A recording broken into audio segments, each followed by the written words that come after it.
Hi everyone, welcome to Clodden Painting Studio. I'm Rory and I just wanted to share some of the stuff I'm planning to do this year in my hobby time, such as it is. I spend most of my modelling and painting time on other people's models as a commissioned painter, but I do like to reserve a little bit of time each week for some of my own stuff. And I've now got to the stage of the year where I have an idea of what I would like to spend time on, and we'll see if I can actually follow that plan or whether new distractions will come along. For Christmas I got one hobby related item, which was Xenos Rampant. Very nice to get something to do with the hobby from my mother and father-in-law. It's new to the market last year. Big skirmish-sized science fiction wargame based on the rules popularised in Lion Rampant and Dragon Rampant in the past, but with added laser guns and gribbly beasties. While new games often mean going out and buying lots of new models, I'm going to try and do things with stuff that's been kicking around in storage for a long time.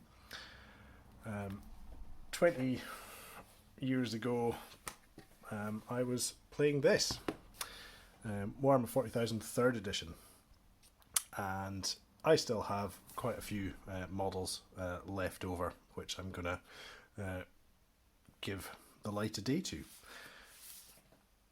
In the last couple of years, while I've been wanting to paint something different from historical stuff, I have grabbed Space Marines and things, and this little Space Wolf from the 13th Great Company, who has lots of scavenged bits of armour. He'll be making a reappearance along with some of his mates, and they're going to be fighting against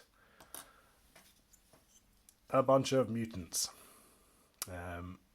Got a mix of Games Workshop models from the 90s here, all badly glued together with some dubious conversions.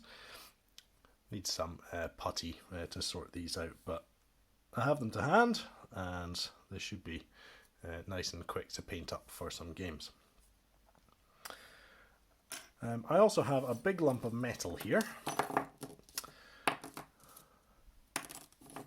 which comes from the rather, in my opinion, underappreciated and short-lived Games Workshop game Inquisitor, which was 54mm as opposed to 28mm. So he's a rather big boy.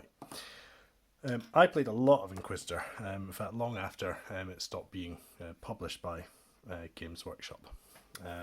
This big lump of metal will turn into this rather fearsome guy once it's all built, and I still have literal kilos of lead of this stuff lying around that's been crying out for removal from storage. So I'll stick this guy together, get him painted, and actually I think he'll work quite well in Xenos Rampant as some kind of big ugly mutant, even if he is for a different scale. Now, you guys who usually watch the channel are more interested in things like this. I've still got many French to paint for my 11th Corps Napoleonic army, Grande Armee. There's lots of French, more Italians, possibly some Neapolitans, Westphalians to do as well. And the other new thing that I'm going to do a bit of this year is the American War of Independence, or Revolutionary War, depending on which side of the Atlantic you're on.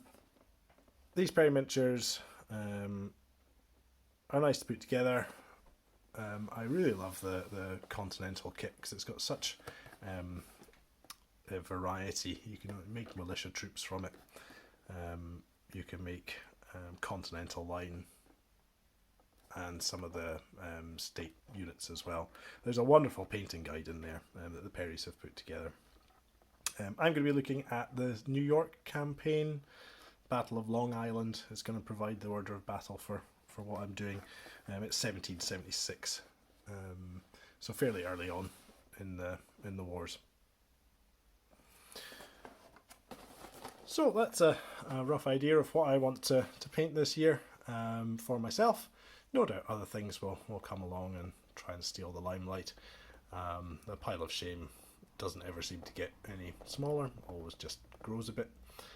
I will have more painting guides to do as I make things for myself. I will try and record a bit of the painting process. And if anybody has something I've listed here you'd like to see, first of all, let me know in the comments. If you think there's anything in particular you might like me to see paint, stick it in the comments. And as I say, those nice distractions that you suggest might come and steal my attention for a little bit. Thanks for watching. Bye bye.